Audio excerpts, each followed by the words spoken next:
Good morning, everybody, and welcome to the Holy Shiftballs podcast. It's Thursday, baby. This is your sacred portal between WTF and where spirit meets sarcasm, healing comes with giggles, and enlightenment means dropping the occasional F-bomb.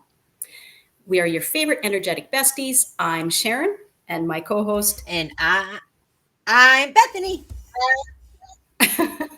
And we are sharing our Holy Shiftballs moments today that made us laugh, cry, and possibly snort our way through the life-changing events that kicked us square in the soul and flipped our lives upside down. But somehow, through divine chaos and questionable coping mechanisms, led us exactly to where we were meant to be.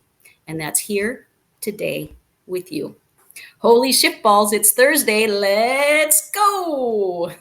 Let's go, Sharon. Are you I am ready? so excited. I am so I'm excited for pumped. this. This is going to be really fun, expansive, and transformative.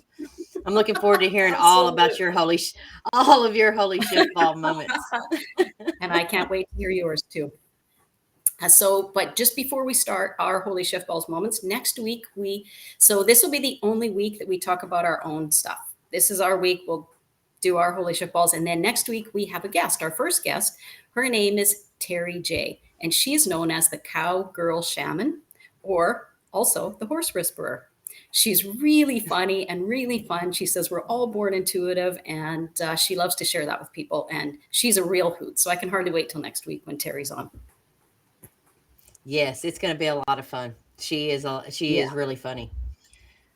Yes. Yeah, All right. that So will be I great. cannot wait to hear yours. This is going to be epic. Epic. Okay, we flipped a coin, and I get to go first. I'll tell my Holy Shiftballs moments, and then Bethany will share hers with us. All right, so here we go.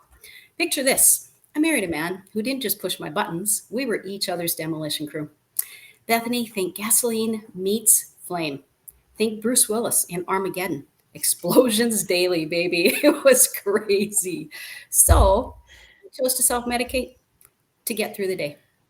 But to be clear, it's not his fault that I chose vodka and beer as coping mechanisms. That was all on me. And yes, you can imagine when I was drunk, I was about as pleasant as you would think I would be, which just added more fuel to the fire.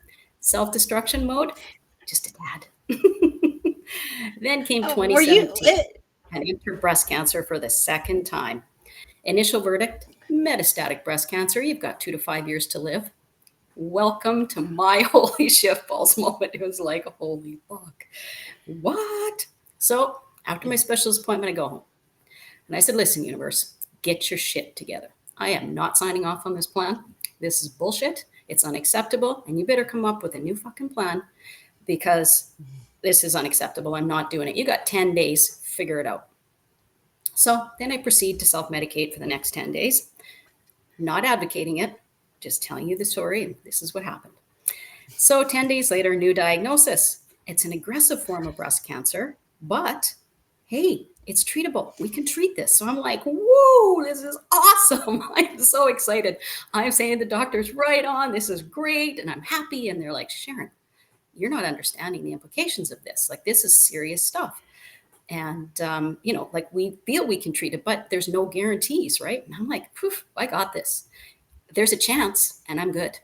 And so I said, I do understand the seriousness of it. Both my parents died of cancer. My sister is an ovarian cancer survivor. I've been there, done that, read the memo. I understand what the implications are. But I choose to take this journey with positivity and happiness and know that I can beat it. So if you want to be my doctors, get on board. And they did. They were really good. We had a lot of fun. It was great. And then came You gave them old. huh? You gave your doctors ultimatums. Get on board or get on out, huh? Yeah. Oh yeah. No, we weren't. This isn't doom and gloom. We weren't sitting around crying about this. We had a chance, and by God, we were taking it. All right. So yeah. And then came chemo and radiation and surgery. Well, that's Latin for we will now attempt to murder every cell in your body and people that you'll have no choice but to find a place. So that's what I did. And my salvation came into a good group of girls. There was 3 that I worked with, my coworkers, and they would come over every chemo. They would bring alcohol. So after my chemo, I would go home. After my chemo, I would go home and I would have drinks and food with my coworkers, and it was awesome. It was awesome. We drank, we laughed, we had fun, and yeah, it was really good. And so they kept me sane throughout the whole thing. I'm not, again, not advocating alcohol as a way to cope, but at that time, that's what worked for me. So, anyways, That's some good friends. That is some good friends. they were awesome. They were amazing. We had so much fun. Like, they made me laugh. We laughed for hours and hours, and that's really, I think, that really helped get me through. Yeah. But then I went down the spiritual rabbit Awesome. hole, which was great. I had a new appreciation for sweatpants and spirituality. If it had crystals and meditation and candles, I was in. So in 2017, I went through and then spent 2018 and 2019 healing physically and emotionally, and it was great. I left my husband in 2020. Your what? And I'm my husband. Well, hold on. What, your husband. My So I my guess that's ex-husband. I guess That's my husband. that is I left him in absolutely 2020. awesome. And you know what? Once I left him, I really didn't need alcohol anymore. I quit drinking and started chasing happiness like it owed me money.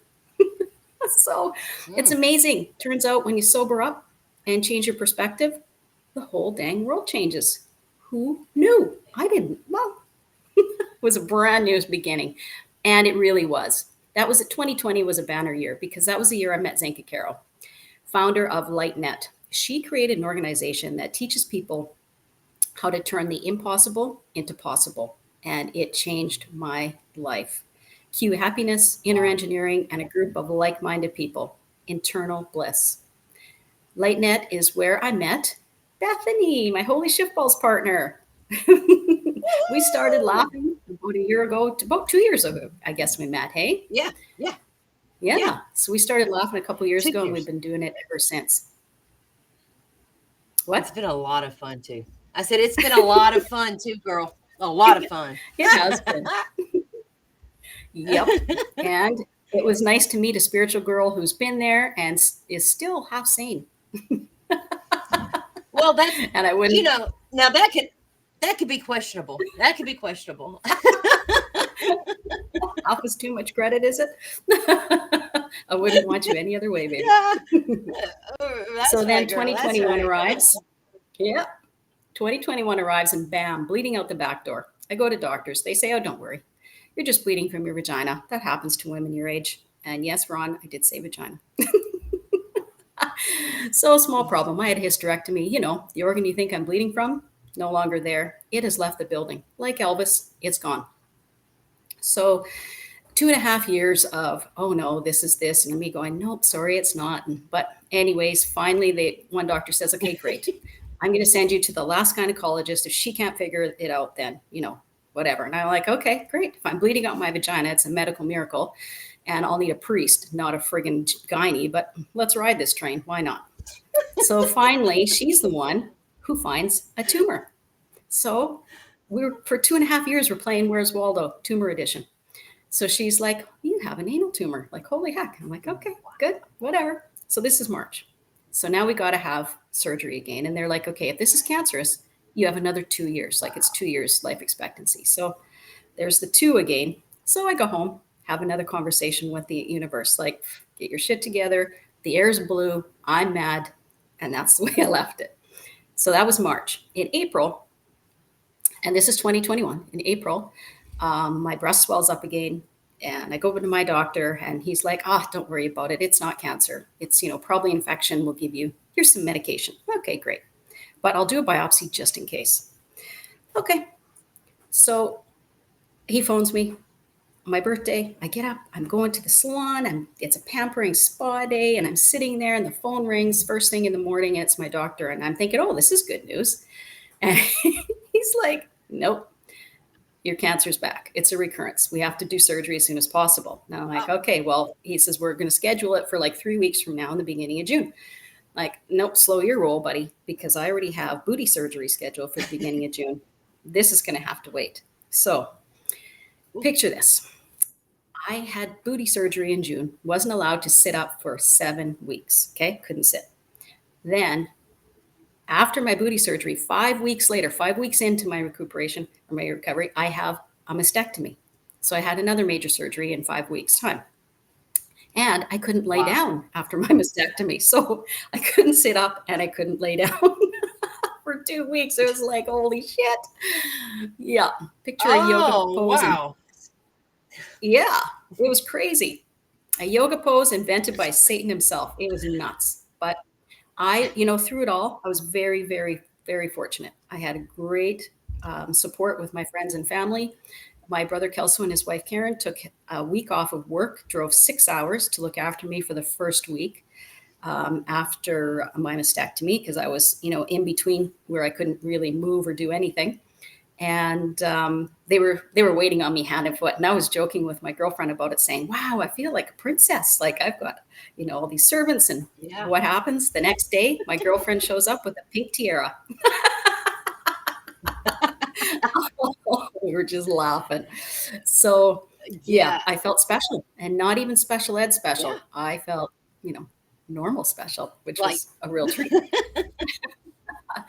And you know what? Through it all, I had my sister Shirley. She deserves a yeah. freaking Yeah. she deserves a medal and a vacation, and probably needs a therapist. She went to every single appointment with me. And let me tell you, that was no light jog through the park. We're talking 2 to 3 specialist appointments a Wow. week for 4 months straight, like we were on some kind of medical pub crawl. And after surgeries and stuff, they slowed down to a chill 1 or 2 a week, just to keep things interesting. She was there for every Yeah. single surgery. She took me to surgery. She waited while I had surgery, took me home and stayed with me. Like, she was amazing. And, she even put up with me when I got cranky. And believe me, I had my days. I had some no filter moments that I think made her a little bit nervous. But she didn't even Yeah. flinch. She stayed, she smiled, and she probably disassociated out of necessity, but she was a trooper through and through. Honestly, Shirley, if sainthood was an Olympic sport, you'd have 6 gold medals and your face on the Wheaties box. You deserve a crown, a castle, and a lifetime supply of vodka. Again, not advocating alcoholism, but it doesn't hurt once in a while. Love you, sister. Thank you so much. So, just to recap, major surgery in June, major surgery in July. I finally get back to the office in January feeling like a half assembled human, drinking coffee like a professional, and boom, another freaking plot twist. I have another lump in my breast, the one I just had a mastectomy on. So I'm like, what the heck? How can this be? And they're like, okay, well, we don't actually remove all the breast tissue. Well, that was news. I was like, well, then what were you doing in there? I thought that's what the whole plan was, right? So, Right. anyways, I have a freaking lump.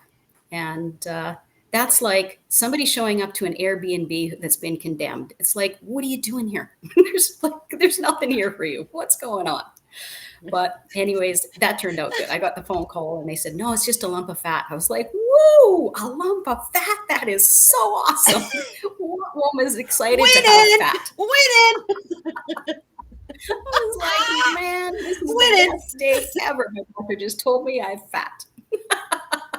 It was great. Yes. Yes. But while dealing with that circus for January and February, the owners of the company I was managing were trying to sell it. So, okay, we're sold. Nope, that deal fell through. Now we're sold again. Nope, that deal fell through. 2 months, 4 sales, 4 deals fell through. So it was kind of stressful there too. It was like, oh my God, come on. And then at the end of February, they decided to lay me off. So that was a blessing and a curse at the same time. I was relieved, but I was nervous. So it was like, getting this big hug from someone. It was like, yes, but that someone had just farted. You're like, oh. So, Right, Dustin. a blessing and a curse at the same time. Yes. Ah, So the job market in Manitoba is more competitive than a frickin' episode of The Bachelor.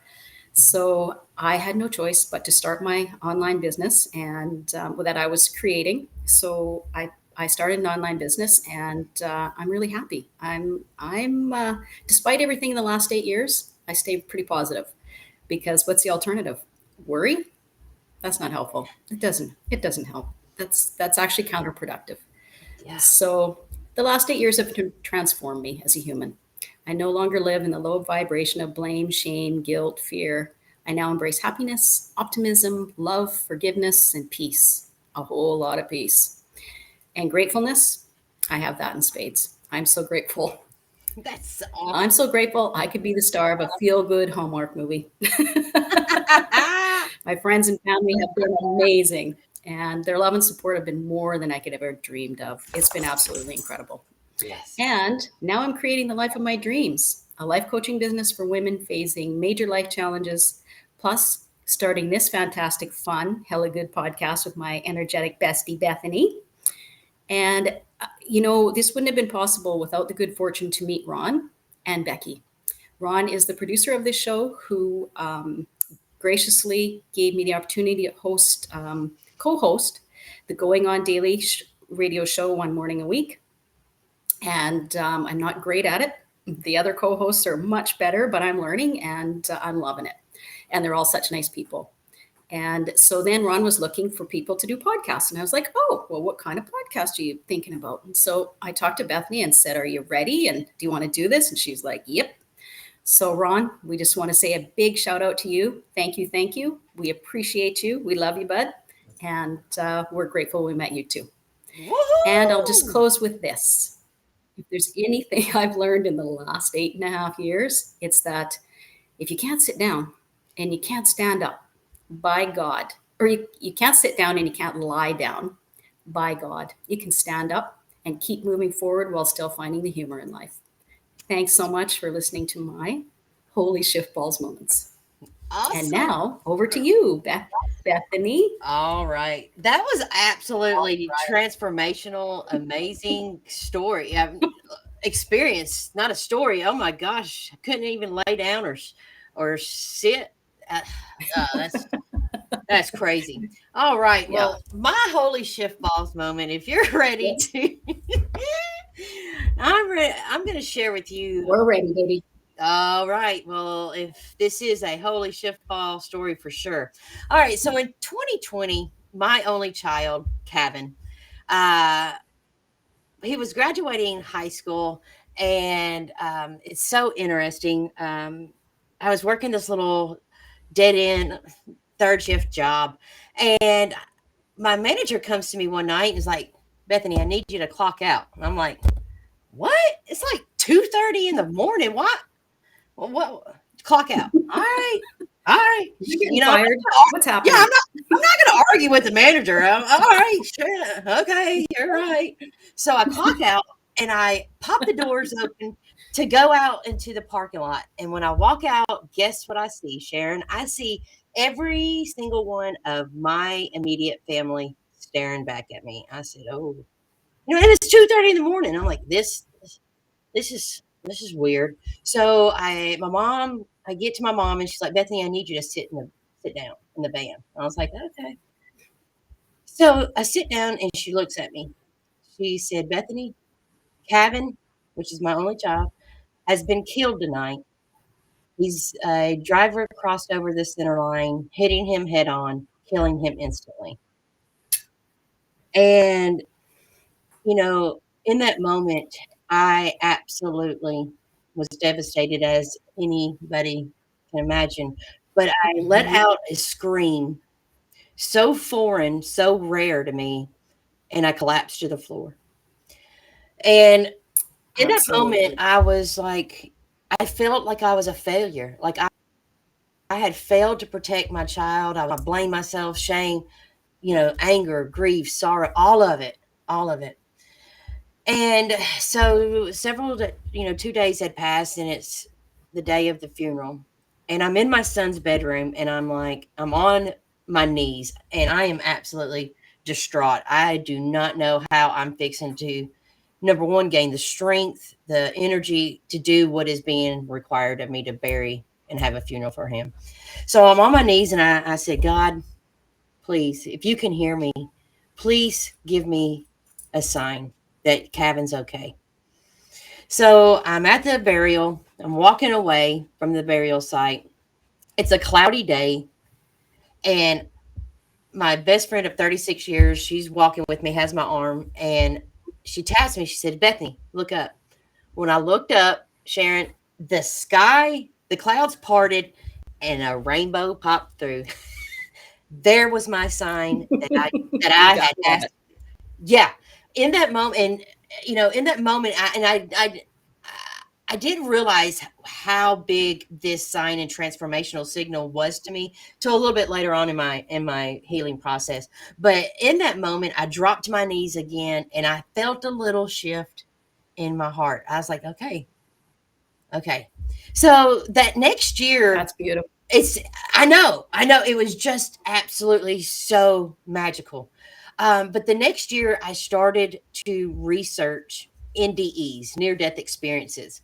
And what I was finding, this information that these people were coming back and saying about what they were experiencing when they crossed out of the body, the spirit, I was like blown away by it all. I had no idea about energy, frequency, vibration, spiritual. I was not a spiritual person. I did not understand any of this until Kevin crossed. So it's so interesting because I became a sponge. I was like, anything and everything NDEs, I just soaked it all in. So it was Because it made you feel closer to Kevin. exactly. And it's something about it. Yeah. I started to shift within my heart that because these stories were making me feel some kind of way besides sorrow. It made me, allowed me to step into hope, just love, Possibility. compassion, and yeah, because what these people were saying, that they were not excited to come back in the body, that the body is so dense that they were absolutely thriving and vibing when they were in spirit, back in with God's consciousness. And I was like, oh my gosh. So it was so interesting. Here's where the Holy Shiftball starts to come in, because my son is absolutely brilliant, and he's just such a jokester. So one day I'm sitting on my couch and I'm like, all right, shit, I guess I gotta go get in the shower. So I walk into my bathroom, I pull back my shower curtain, and I look in the tub, and guess what I see? Coins, nickels, dimes, pennies. Now I don't know about you, Sharon, audience members, Wow. Ron. I don't shower with coins. I don't have a handful of them in my hand. I don't even have pockets in the shower. There's I not mean, a I know. I mean, I there's know not a some. lottery machine in No. there spitting out coins every once in a while. So I picked up. You're not playing slots in the shower. Exactly. Ding, ding, ding, ding, ding. And so I found this fascinating, and I picked up one of the coins, and I was like, I looked at it, and it had my son's death year on it, 2020. I was like, man, that's Wow. kind of interesting, but I wasn't able to put anything together. So fast forward, several days, I get up out of the bed as A I little slow on normally, the uptake, Bethany. huh? Do what? A little slow on the uptake. Yeah, well, logic is not one of my strong suits. So, so I'm getting out of bed one day, and I'm like, I make my bed as I normally do. That night, I come get into bed, and I pull my sheets back. Guess what I find in the bed, freshly made bed? Coins. Coins, nickels, dimes, penny. I was like, man, what? Were you getting a clue then? No. Oh, no. Like I said, logic is not my strong suit at this point. So I was like, man, this is weird. This is really weird. So here's the main shifting point. So several days, so like 2 weeks had passed, and I'm vacuuming my whole house, vacuum the whole house, and I go put the vacuum cleaner up. I come back into the living room, and yes, Sharon, I look back down on my freshly vacuumed floors, and what do I find? You got it. Coins. Coins. And I'm like, okay. Now, Was that the moment? Well, yeah, well, here's the thing. Because shit, I just vacuumed these floors. They were not just here. They're freshly vacuumed floors. So when I walked back in there and saw that, I was just like, okay, this is wacky. So I picked one of them up, picked the coin up and look, and it had my son's birth year on it, 2000. I said, man, I can't. Something strange is going on here. The elevator doesn't go to the top, obviously. Maybe I might have Just a tad slow. That's okay. I might be a can or two short of a 6-pack. I don't know, but so I picked up the phone and I called my mom. I'm like, Mom, something strange is going on. I am finding these coins everywhere. She said, oh my goodness, Bethany, your father and I, we are finding coins all over our house too. I said, excuse me, what? And she said, yes, I think it's Kevin trying to communicate with us. I said, holy Shiftballs. I hung up the phone. That was a Shiftball moment right there. Total mind. Beep. So I run out onto my deck. And I'm like, man, hey, Kevin, if this is you, buddy, can you show up for Mom? Maybe like a blue bird or a red bird, Sharon? The very next day, everywhere I turn and look, there is either a blue jay or a cardinal. What? Ding, ding, ding, ding. Mom, come on. Finally. I mean, hello. Calvin's like, Jesus, it took you long enough. All right, Forrest, come on. Goodness. And I was like, let's smell the coffee. Forrest, look. But it blew me away. I was like, oh, in that moment, I said, holy Shiftballs. My son is trying to communicate with me. And it just, in that moment, Sharon, I began to get excited.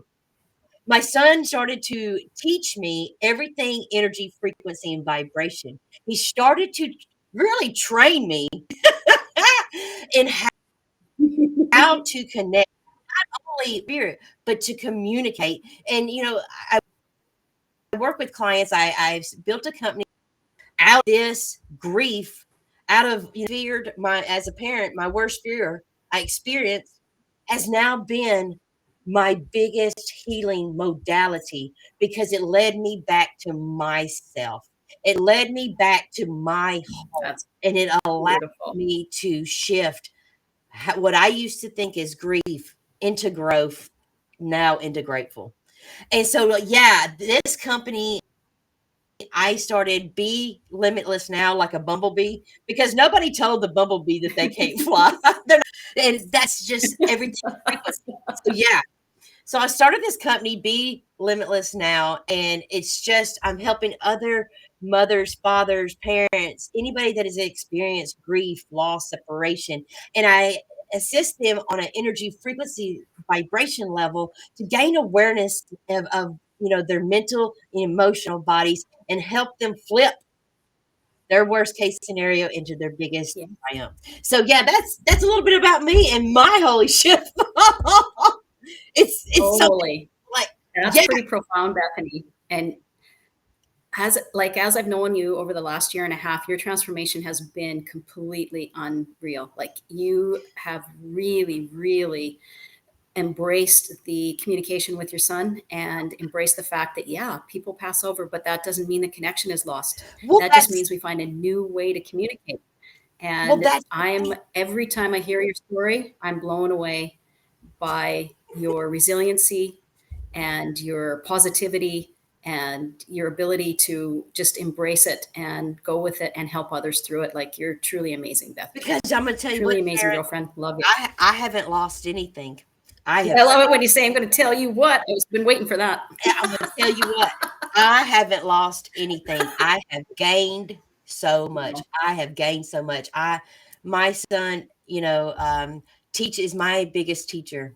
And by me, I really had to take a deep dive and say, as his mother, what's the best way I can honor my child? And that was to he would not want would not have liked me to experience grief and sorrow and misery. My child, the best way I could honor him was to absolutely transform myself into the best healed version. And when I did that, wow, the communication really started to come in, and it's just the most beautiful, amazing gift that my son has given me. And here's the kicker about it. He said, Mom, you and I had a soul contract before you embodied that I was going to give you this experience of grief, loss, separation. He said, because how fun would the test been if you would have known all the answers? And I said, Right. oh my Exactly. gosh. And when you look at it from that, because that's Yeah. what it did, it totally Pretty smart. that totally transformed my soul's evolution. And I took it as a healing marker. Now, that's the thing, is that the most healing for me has been through the shit, the rough, the tough, the blame, the hurt. That's where I've absolutely had my biggest growth. So yeah, I'm here to flip grief That's on its head. Knock it out of the park. You're doing it. You are definitely doing that. And you're Yes. helping so many people in the process. It's wonderful. Yes. And that's how everybody grows, really. It's our challenging times. I wish I would have known 30 years ago that a challenge is what makes you grow as a human. And that's when your biggest growth comes, because then I would have really loved my husband. Your husband? My husband. Your husband? But that's a great, that's a great, thing. Is for me, it was about gaining awareness of the mind, gaining awareness of what my mind was trying to do, pain looping, storytelling. And once I gathered and observed every thought, I flipped it. And that right there is a holy shift ball moment, when you're able to gain the control of the mind. Yeah. Yeah. But also too, being open to the possibilities, like the possibilities that you remained open to with making contact with your son, and knowing that it was him leaving coins everywhere, even though it took you a fucking long time to do it. Well, I mean, here was the thing. I mean, when I set out and said, hey, can you show up for me, like a bluebird or a red bird? And he absolutely comes in the very next day and stalks me with a blue jay and a cardinal. I mean, when you set out, and it's so interesting, because our crossed over loved ones are trying to communicate with us in so many ways. But as humans, we think that they should communicate with us like how I am talking to you. And that's just not a thing. That's not how spirit communicates. So it's really interesting. No. And it's all energy, frequency, and vibration. And vibration. Speaking of energy, frequency, and vibration, Becky. Good morning, Becky. Thanks for joining us today. Woohoo! Yeah, Becky's in the house. Nice to have you. Awesome. Nice to have you. Awesome. Well, share. So those are our Holy Shiftballs moments. And so that's our show for this week, everybody. And you can see us we will next definitely week, same time, same place. Whoop. Same bat time, same bat channel, where we'll again have TERRI Jay, the intuitive horse whisperer, cowgirl TERRI Jay, and she's really funny. Her Holy Shiftballs moment is quite humorous, and she's got lots of them. So I don't know which one she's going to talk about, but she's got a lot in her arsenal, her repertoire. She can pull any of them out at any time. So thank you again for joining us. We really appreciate it, and we'll see you next Thursday. Bye, everybody. Have a great week.